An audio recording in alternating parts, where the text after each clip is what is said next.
আজকে তো স্পেশাল কাজ পেয়েছি, তো ডিউটি যেহেতু ছুটি, তো স্পেশাল কাজ গোবর থাসা আর গোবর লে যাওয়া।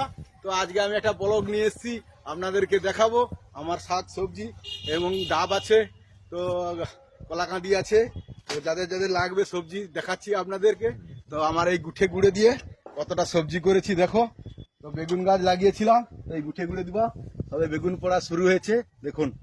বেগুন গাছে বেগুন হচ্ছে, তো আর লোটে শাক আছে, গাছে নারকেল গাছ আছে, নারকেল গাছে ডাব পড়েছে। আর আমার এটা ড্রাগন গাছ, তো দেখাচ্ছি আপনাদেরকে। আমার এটা ড্রাগন গাছ, তো যিনাদের চারা লাগবে নিয়ে যেতে পারো, কোনো অসুবিধা নেই। প্রচুর ড্রাগন গাছের চারা আছে, আমি একটা মেঘে নিয়েছিলাম, তো আজ এত হয়েছে, তো আমি সবাইকে দিতে চাই, তো আপনারা নিয়ে যেতে পারেন, কোনো অসুবিধা নেই। এধারে আমার দেখো কলা গাছে কলা মোচা পড়েছে, দেখেছেন তো কলা মোচা। তো আজকের কাজ হচ্ছে স্পেশাল কাজ গোবর ফাঁসা, যেহেতু ছুটি আছে, তো গোবর ফাঁসা হচ্ছে, তো গোবর ফাঁসতেছি, আবার ওই ধারে কাঁড়ি করতেছি দেখুন, ওই ধারেও কাঁড়ি করতেছি, এবার মারবো। তো কেমন হয়েছে সবাই কমেন্ট করবেন এবং ভালোবাসা দিবেন, এইটুকুই আশাবাদী।